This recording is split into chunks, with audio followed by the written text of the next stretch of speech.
ያችን ሞት ለመወጣት ነው እቤዣለሁ ያለ እግዚአብሔር ሰውነት ያዘጋጀው።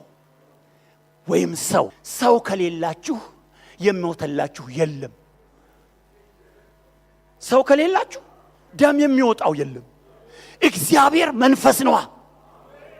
በመለኮታዊነቱ እግዚአብሔር ምንድነው? መንፈስ ነው። የማይሞት ነው። ማንም ሊቀርበው በማይችል ብርሃን የሚኖር ማንም ያላየው ሊያየውም የማይቻለው ነው።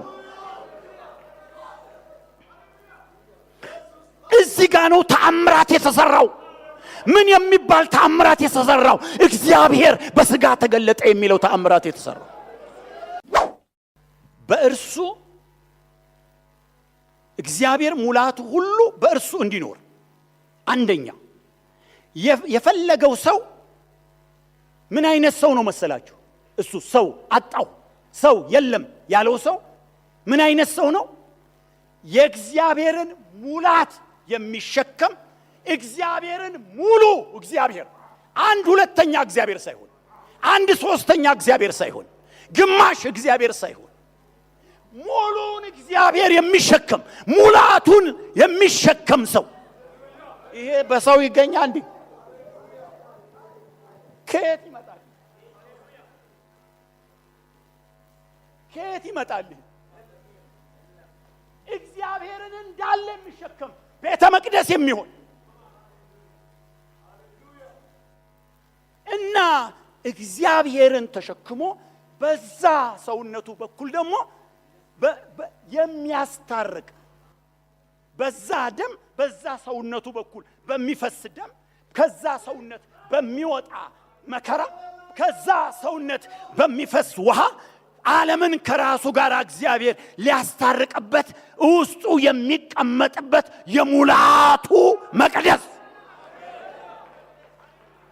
እንዳልኳት በሉ እስቲ የሙላቱ መቅደስ።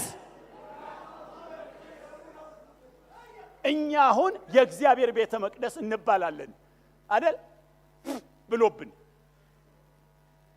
መጽሐፉ ምን ይላል? እኛ ከሙላቱ ተቀብለን ጸጋ በጸጋ ላይ ተሰጥቶናል ይላል። ከሙላቱ ጠብ ለተደረገችው ነው እኛ ኮርኒስ ላይ ወተን መሬት እንፍረጥ የምንለው ስለማንችል፣ እሱ ግን ሙላቱን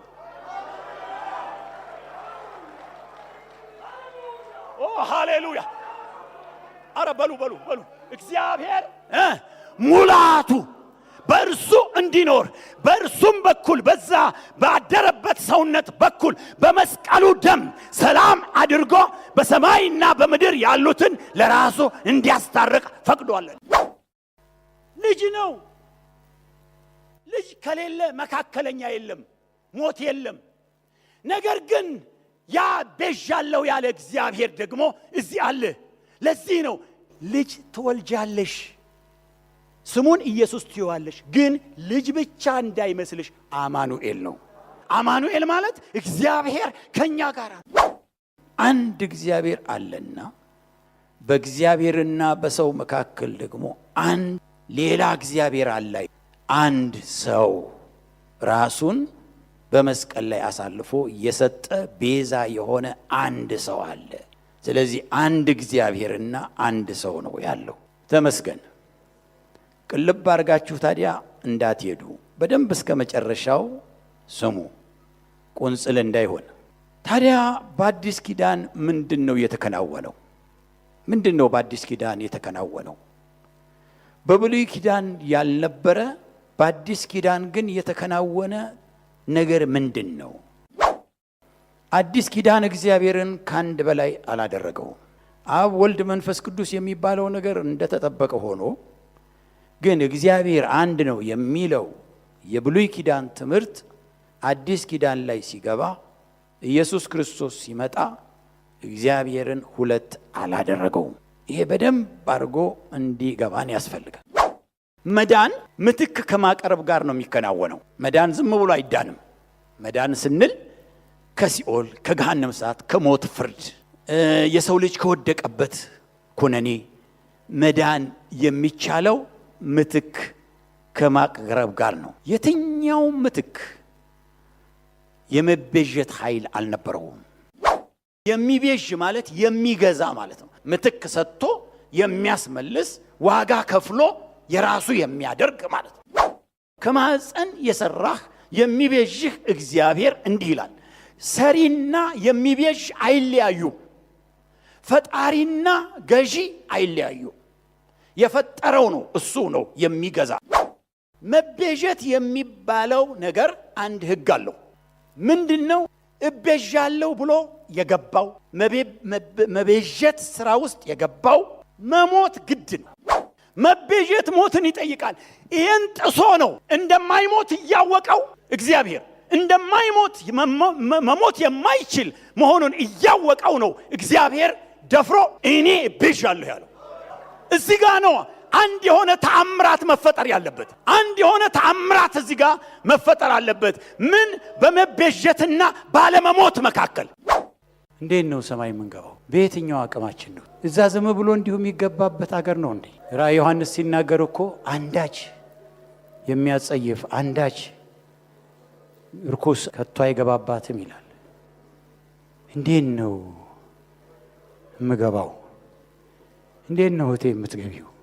እንዴት ነው ወንድሜ የምትገባው? የሆነ ቸርች ውስጥ ያለ ሰው ተሸክሞን ነው እንዴት ነው ምን ሄደው እዛም እንደርሰው ይሄን ሁሉ ውጣ ውረድ፣ ይሄን ሁሉ ሸለቆ፣ ይሄን ሁሉ ተግዳሮት ሰኞ አልፈን ማክሰኞ ሌላው ሲገጥመን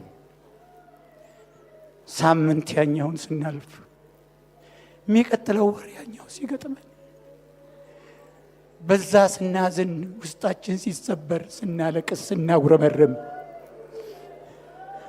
ባጣነው ነገር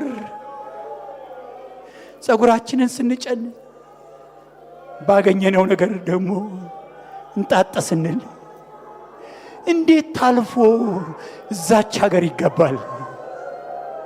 አንድ የሚያስገባን ነገር ከሌለ በስተቀር ዛሬች ቀን ልዩ ናት ለኛ። የምንመካው ዛሬ በማንነታችን በመንነታችን አይደለም። ሙሉ ለሙሉ የምንመካው ኢየሱስ በመስቀል ላይ ባፈሰሰልን ደም በተቆረሰልን በዛ ክቡር ሥጋ በዛ ያንን እያየ ግቡ። እኔን እያየ ሳይሆን አንቺን እያየ ሳይሆን ያንን እያየ ግቡ። ስለዚህ ያሻግራል፣ ያሳልፋል። አንድ ቀን በኢየሱስ ስም ስንጠመቅ እዛ ውሃ ውስጥ ስንገባ ኃጢአታችንን ያጠበ ደም ብቻ ሆኖ አልቀረም። እለት እለት ኑሯችን ሰማይ እስክንገባ ድረስ በሱ ተይዘን በሱ ተደግፈን የምንደርስበት። ምን አይነት ፍቅር ነው! ምን አይነት ፍቅር